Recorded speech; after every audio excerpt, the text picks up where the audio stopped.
Boa noite, irmãos. Boa noite, irmãs.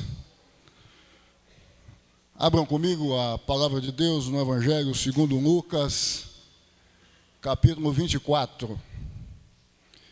Evangelho segundo Lucas, capítulo 24, versos de 1 a 12. Evangelho segundo Lucas, capítulo 24, versos de 1 a 12.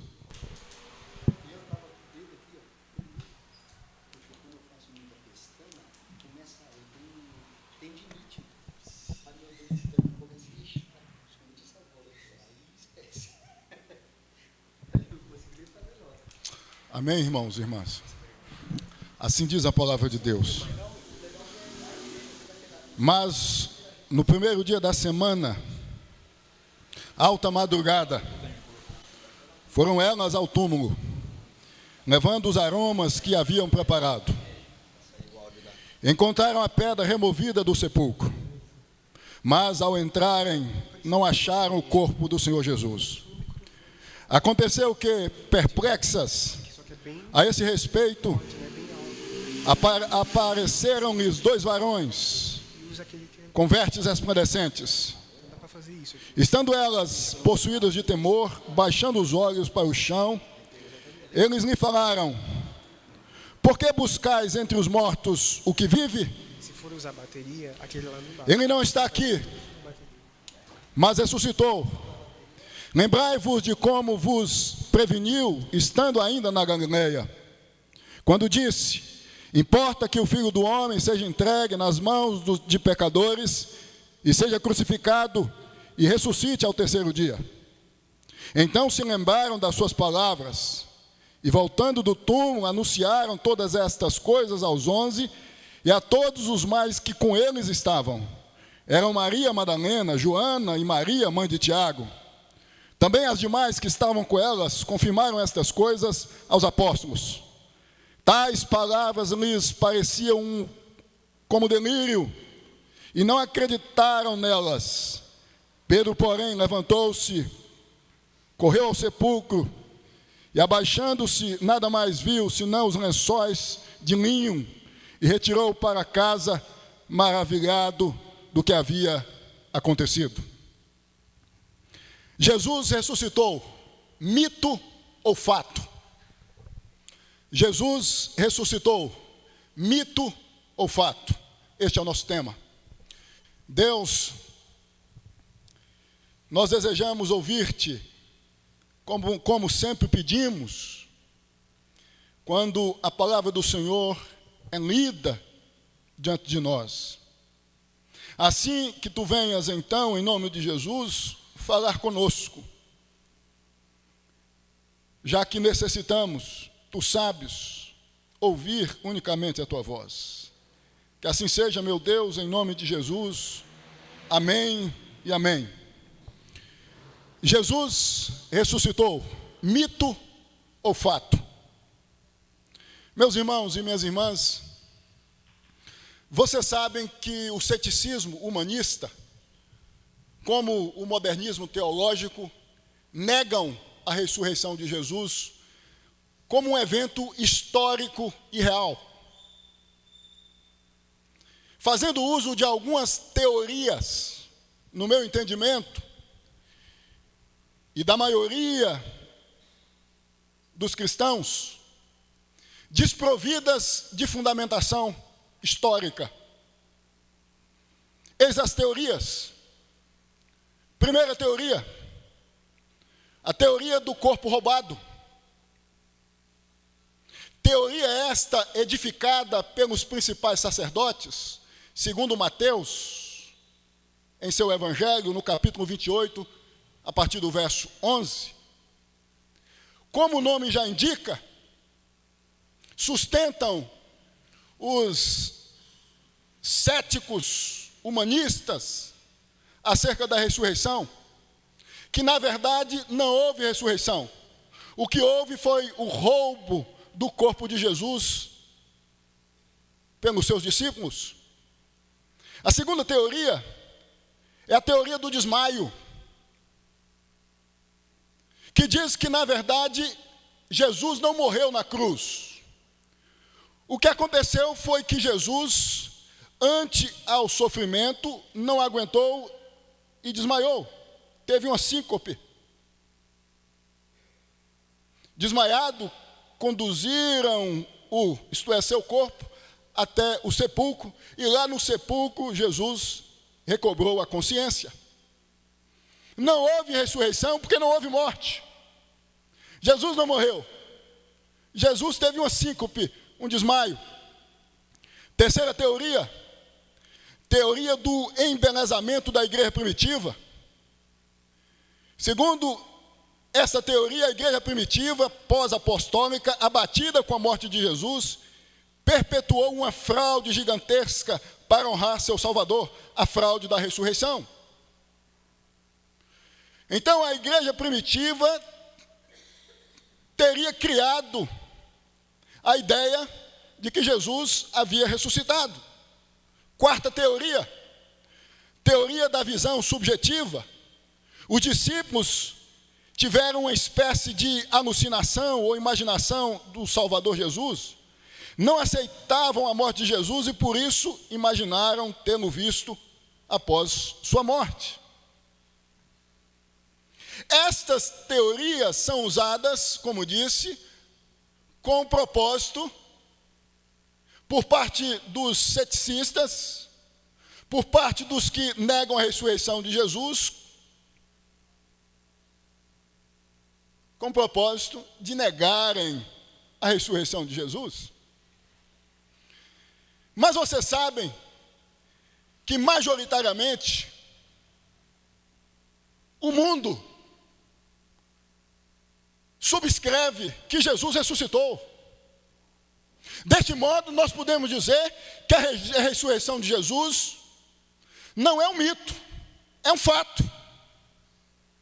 Ante a todas essas teorias oriundas, podemos dizer, do diabo, nós, enquanto servos e servas de Jesus, devemos dizer: Jesus ressuscitou.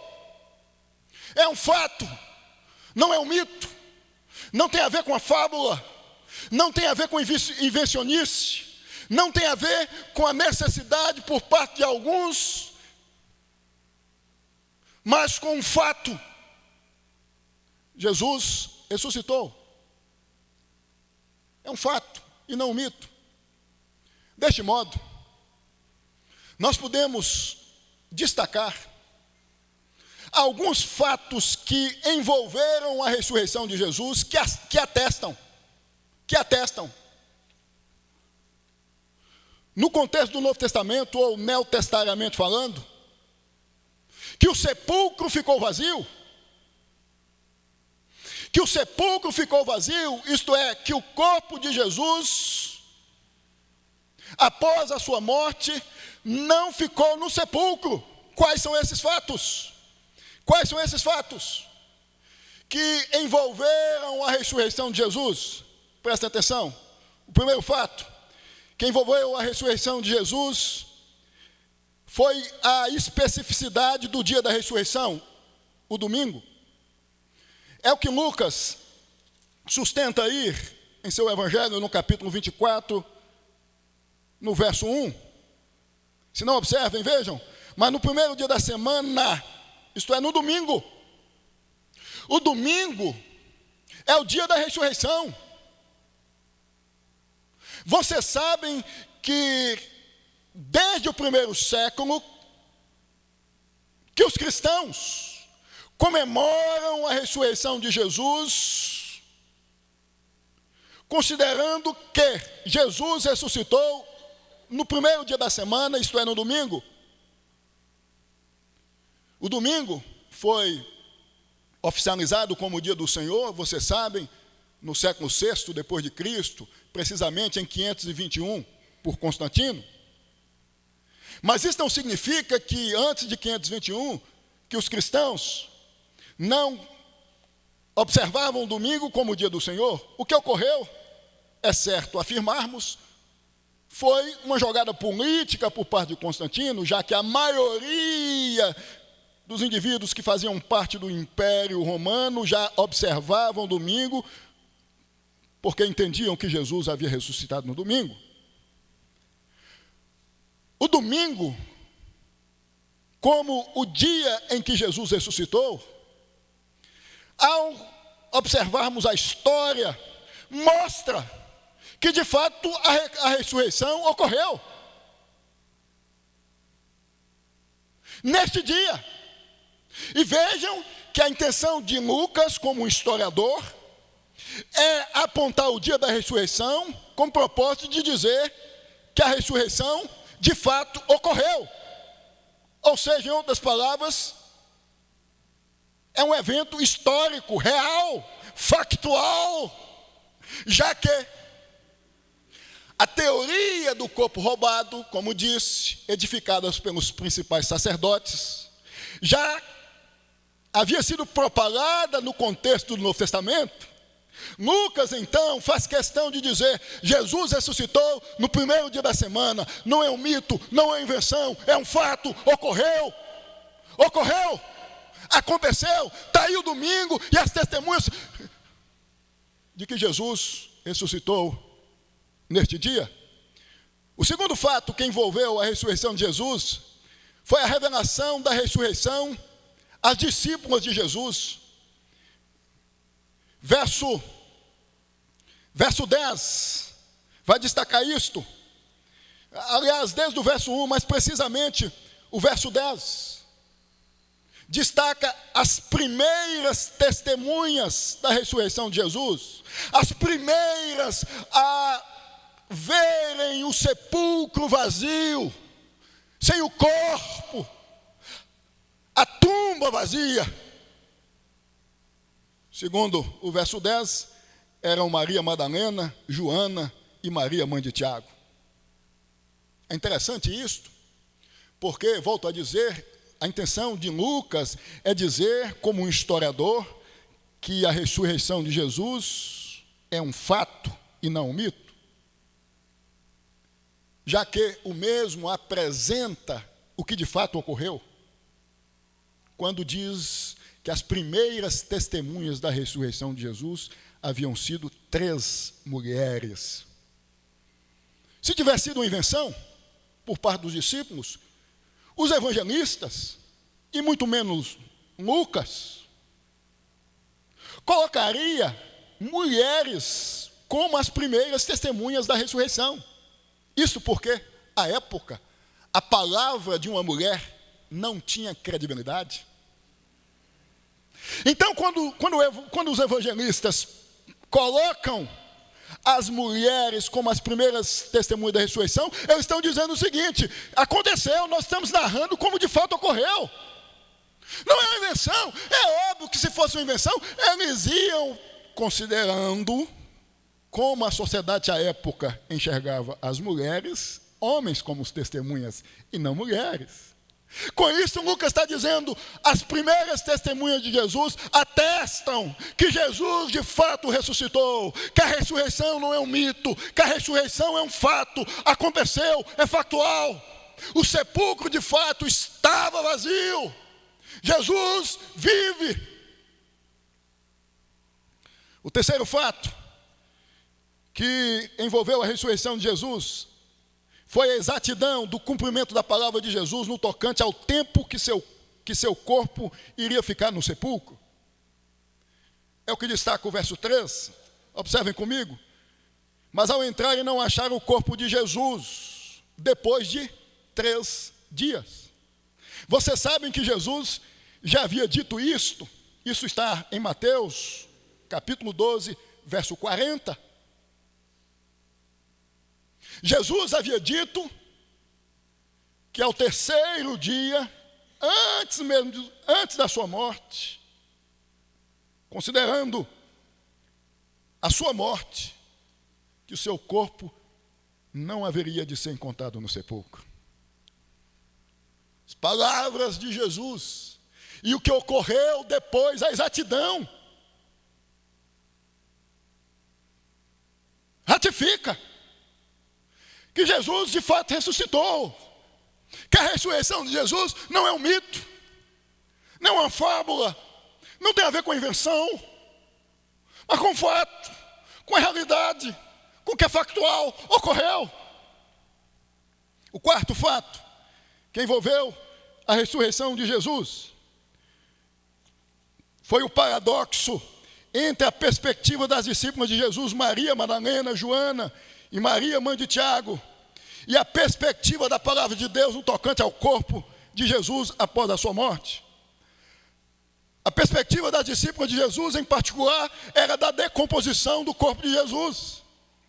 Vejam que Lucas vai dizer isso. Elas vão até o sepulcro com o propósito de cuidar do corpo, para que o corpo não entrasse em decomposição rapidamente.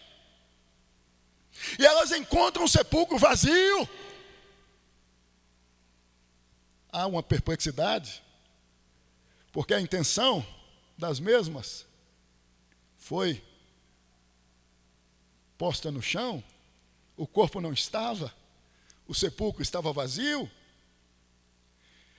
A perspectiva da palavra de Jesus era da ressurreição do corpo, 3 dias e 3 noites após sua morte. Notem que não havia, por parte destas 3 discípulas de Jesus, a intenção de forjar a ressurreição de Jesus, já que Lucas faz questão de ressaltar que estas tinham o propósito de tratarem o corpo de Jesus com especiarias que têm o poder de preservar o corpo. Se tivesse a intenção de forjar, de inventar, de criar alguma coisa, elas não teriam ido com estes elementos em mãos. E quando elas chegam, encontram o sepulcro vazio. Vazio. O quinto fato que envolveu a ressurreição de Jesus foi um misto de amor e devoção com incredulidade. Um misto de amor e devoção com incredulidade. Verso 1 e verso 6. Os aromas, isto é, as especiarias e perfumes que tinham preparado, indicam amor e devoção a Jesus. Mas também indica falta de fé nas palavras de Jesus acerca da sua ressurreição, pois serviam para evitar a rápida decomposição do corpo. Um misto de devoção e de incredulidade. Não haviam depositado confiança no que Jesus havia dito acerca de si mesmo após a sua morte, considerando o tempo de 3 dias. Havia incredulidade, havia falta de fé, havia insegurança, não havia confiança demasiada na palavra do próprio Jesus acerca de si, depois de morto, já que Jesus já havia alertado como os demais discípulos. E aqui eu já digo a vocês uma coisa extremamente importante, que é a necessidade de confiarmos, apesar das circunstâncias, na palavra de Deus, no tocante às promessas de Deus com relação ao seu povo. As circunstâncias que envolviam estas discípulas tinham a ver com tragédia, com nuvens escuras, muita dor, muita frustração, porque Jesus havia sido crucificado, havia sido morto, o clamor da multidão, crucifica-o, crucifica-o, crucifica, como o desejo dos principais sacerdotes, principalmente Anás e Caifás, haviam sido atendidos. Haviam sido escutados. Haviam ante essa circunstância, isto é, as discípulas de Jesus e os demais discípulos, esquecido do que Jesus havia dito. Muitas vezes, meus irmãos, ante as circunstâncias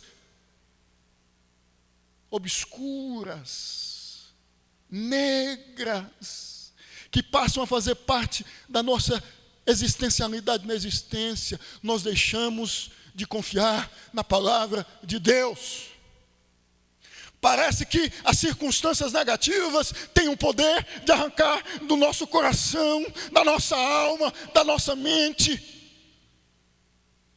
a palavra imprimida no âmago do nosso ser. E passamos a viver titubeando na existência quanto à nossa fé. O sexto fato que envolveu a ressurreição de Jesus foi a perplexidade causada pela bem-aventurança do sepulcro vazio, versos de 3 a 6. Mas ao entrarem não acharam o corpo do Senhor Jesus. Aconteceu que perplexas, a esse respeito, apareceram-lhes 2 varões, com vestes resplandecentes. Estando elas possuídas de temor, baixando os olhos para o chão, eles lhes falaram: por que buscais entre os mortos o que vive? Ele não está aqui, mas ressuscitou. Lembrai-vos de como vos preveniu, estando ainda na Galileia, ainda vivo. Quando disse: importa que o Filho do Homem seja entregue nas mãos de pecadores e seja crucificado e ressuscite no 3º dia. Maria Madalena, Joana e Maria, mãe de Tiago, ficaram perturbadas quando entraram no sepulcro e não viram o corpo de Jesus. Foi uma perplexidade bem-aventurada, mais que feliz. Estavam perplexas, mas felizes, porque o que estava morto estava vivo. A partir da constatação do sepulcro vazio. O sétimo fato que envolveu a ressurreição de Jesus foi o misto de credulidade com incredulidade. Verso 10 e verso 11 destacam isto. Misto de credulidade com incredulidade. Verso 10, eram Maria Madalena, Joana e Maria, mãe de Tiago, também as demais que estavam com elas, confirmaram estas coisas aos apóstolos. Estavam certas, ante ao que já haviam visto e ouvido. Verso 11, tais palavras lhe pareciam como delírio, e não acreditavam nelas. Então houve, por conseguinte, a visita destas discípulas ao sepulcro, encontrando o vazio, a notificação do que elas haviam visto. Credulidade e incredulidade. Os que ouvem também haviam esquecido, segundo a narrativa, do que Jesus havia dito, ainda na Galileia. Vejam que, às vezes, nós participamos das coisas de Deus, dos cultos, nos envolvemos com as coisas de Deus, andamos ouvindo a palavra de Deus, estudando a palavra de Deus, mas caímos no sentimento de incredulidade quanto às coisas que Deus promete por meio da sua palavra. A gente ouve, a gente escuta, mas parece que não fica. Nós devemos crer no impossível e no extraordinário o tempo todo. O que nós não podemos fazer é, como alguns fazem, determinar que Deus venha fazer o extraordinário e o impossível. Mas isso não significa que nós não devemos viver tendo-nos fé que Deus é o Deus dos impossíveis e dos extraordinários. Para não sermos apanhados por sentimentos que vão causar em nós perplexidade e espanto. Jesus havia dito, Jesus havia falado, Jesus havia anunciado, Jesus já havia alertado os seus discípulos acerca do que haveria de acontecer consigo mesmo. Então estes deveriam, em função de tudo que Jesus havia dito, ante ao fato, isto é, ante a morte de Jesus, estarem despreocupados, apaziguados, tranquilizados. Mas isso não acontece, sabem por quê? Porque nós somos humanos, descendentes de Adão, e precisamos ser chacoalhados por Deus de quando em vez, para que a fé na palavra de Deus seja evidente, notória, real em nossa vida, em nossa caminhada com Deus. O sétimo fato que envolveu a ressurreição de Jesus foi o misto de credulidade com incredulidade, como disse. O oitavo fato que envolveu a ressurreição de Jesus foi a vitória sobre a morte. Versos 5 e 6. A vitória sobre a morte. Os versos 5 e 6 dizem isto, que Jesus não estava no sepulcro. Em outras palavras, que Jesus venceu a morte. O apóstolo Paulo, belamente, reproduz isto na sua primeira carta à igreja de Corinto. Precisamente no capítulo 15, verso 55. Tragada, diz o apóstolo Paulo, foi a morte pela vitória. Com isso, a palavra de Deus está nos dizendo: não temam a morte. A morte é uma passagem. A morte é como quem dorme e acorda.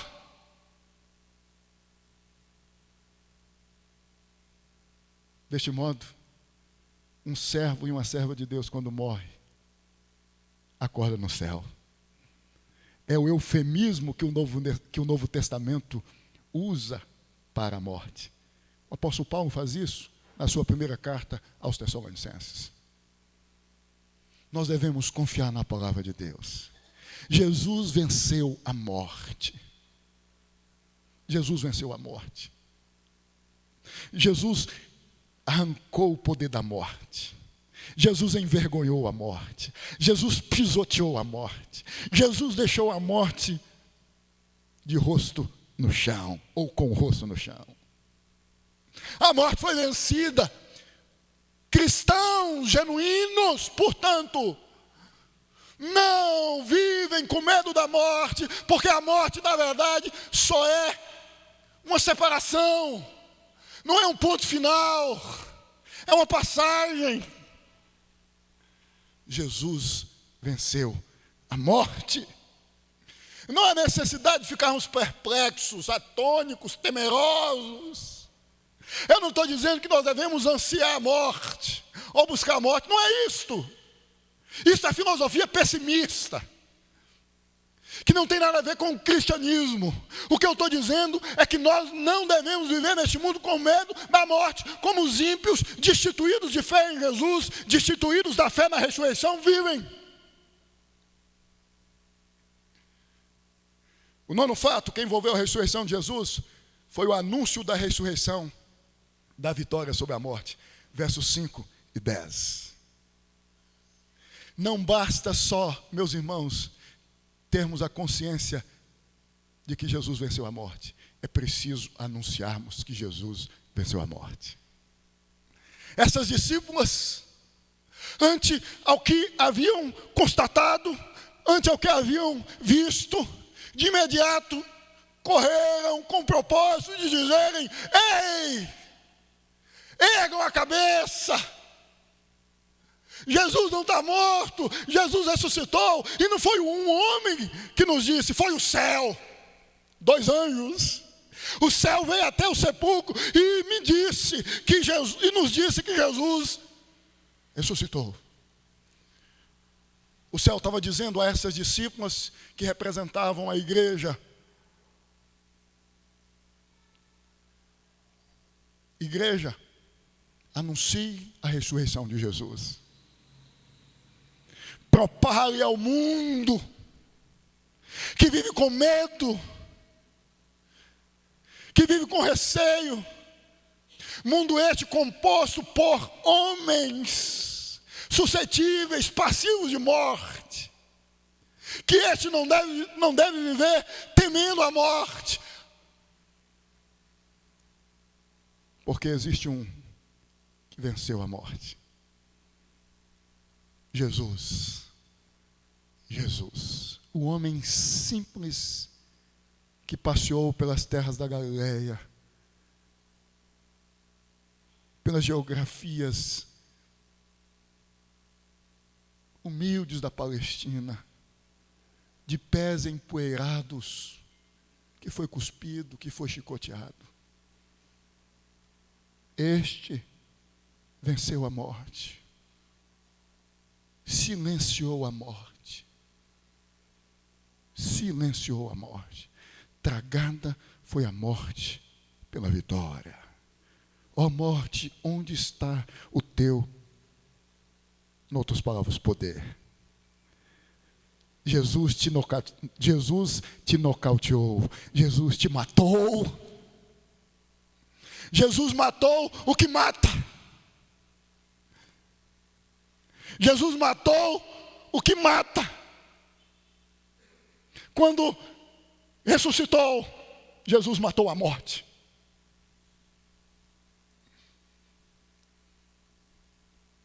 O 10º fato que envolveu a ressurreição de Jesus foi a euforia contagiante gestada pela certificação da ressurreição de Jesus, versos 11 e 12.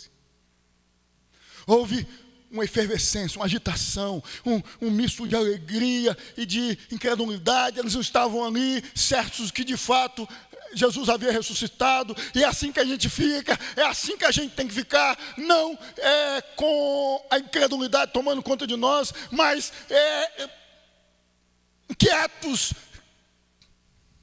tendo-nos a necessidade constante de falarmos, de anunciarmos a Jesus. Depois desse fato, a boca de todos esses discípulos foi escancarada, foi aberta. E a voz que se ouvia por parte destes era a voz de que Jesus de Nazaré, o carpinteiro, o que andava com gente que a sociedade à época marginalizava, venceu a morte. A maior revolução da história da humanidade, o sepulcro vazio. O sepulcro vazio. Por fim, meus irmãos, temos no verso 12 a atestação do fato anunciado. Lucas, no verso 12, está dizendo o seguinte: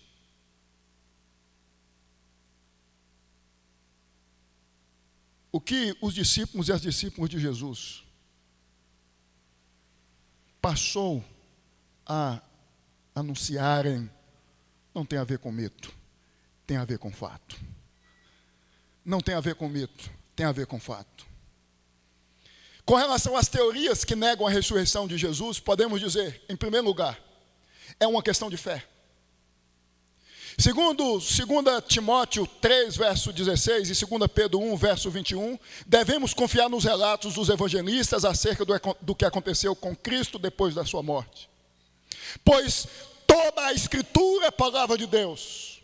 É Deus que está dizendo. Aqui é a boca de Deus, é a boca do céu na terra, dizendo o que houve foi ressurreição. Não é um mito, é um fato. Em segundo lugar, nós temos que admitir duas coisas: que não houve corpo roubado e não houve desmaio. O corpo não foi roubado porque o corpo não estava no sepulcro, Jesus já estava vivo. Não houve desmaio porque houve morte. A frase sangue e água em João 19, verso 34 é significante, pois indica que o coração de Jesus tinha estagnado. Se houve morte, não houve desmaio. O que houve, portanto, foi ressurreição. Em terceiro lugar, temos que admitir, quanto às teorias, não houve embelezamento da igreja primitiva, houve ressurreição. A igreja primitiva foi encorajada pelo próprio Cristo a anunciar a sua ressurreição. Atos 1, verso 8. Antes da ressurreição, vocês sabem, antes mesmo da morte, quando Jesus havia sido capturado, preso, os discípulos estavam com medo. Pedro havia negado Jesus. Estavam tentando esconderem-se. Esse povo, depois que Jesus foi pego, depois que Jesus foi morto, ficou escondido, ficou com medo, ficou com receio. Foi a ressurreição de Jesus, ou seja, Jesus ter ressuscitado. Portanto, estado vivo depois da morte, que fez com que este povo voltasse a ser um povo audacioso. E foi o próprio Jesus, segundo o próprio Lucas, em Atos 1, verso 8, que disse o seguinte: vocês vão receber poder ao descer sobre vós o Espírito Santo, para que vocês sejam as minhas testemunhas. Onde vocês pisarem os pés de vocês. Vocês vão ser minhas testemunhas.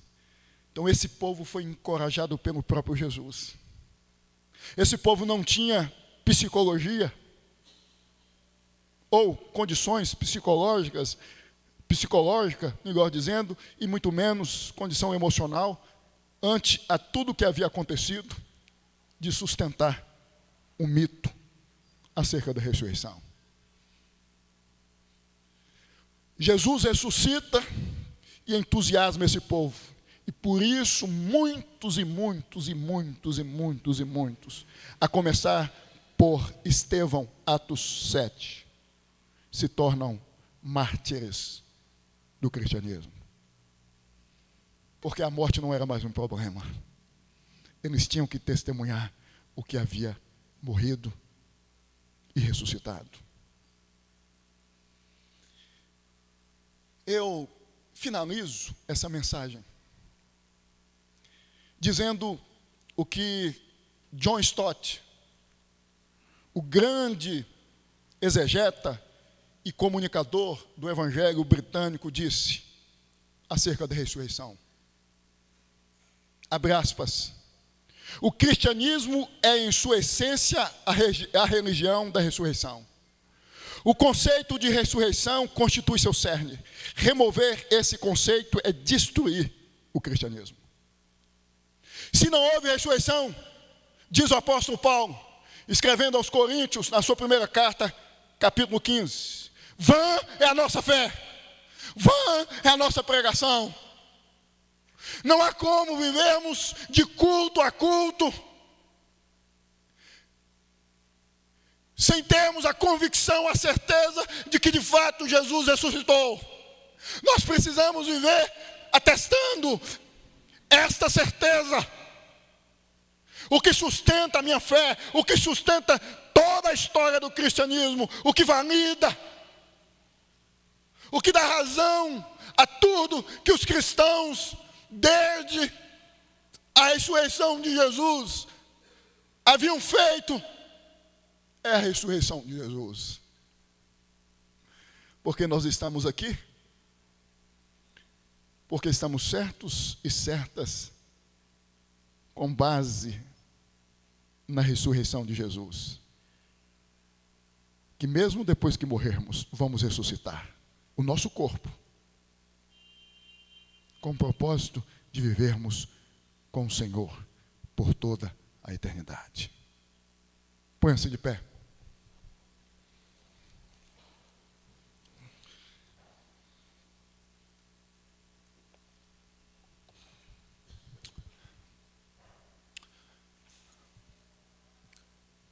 Domingo de Páscoa não tem a ver com chocolate, não tem a ver com coelho de Páscoa. Tem a ver com Jesus que ressuscitou. O diabo tenta tirar o foco, pondo um coelho. Coelho não bota ovo. O diabo é debochado. O diabo brinca com a consciência das pessoas. E tem muita gente indo na onda do diabo. Jesus ressuscitou. O sepulcro estava vazio. Deus amado, Deus santo, nós te exaltamos, nós te bendizemos, porque estamos aqui, porque um dia o Senhor nos alcançou, imprimiu em nós, por meio da ação do Espírito Santo, a consciência de que estamos apoiados, guardados no que morreu e ressuscitou, que vive, isto é Jesus, o Cristo, o Messias, o Deus homem. Que possamos viver neste mundo, em o nome deste, que venceu a morte, que matou a morte. Ó Deus, abençoa-nos, sustenta-nos, encoraja-nos, em nome de Jesus, a externarmos, a exalarmos esta convicção, com paixão, com entusiasmo. Ei, Jesus ressuscitou, Jesus vive. Que a boca da igreja na terra seja a boca que venha profalar palavras acerca de Jesus, cheias de convicção e certeza. Assim pedimos em nome de Jesus. Amém e amém. Podemos sentar-vos, irmãos e irmãs.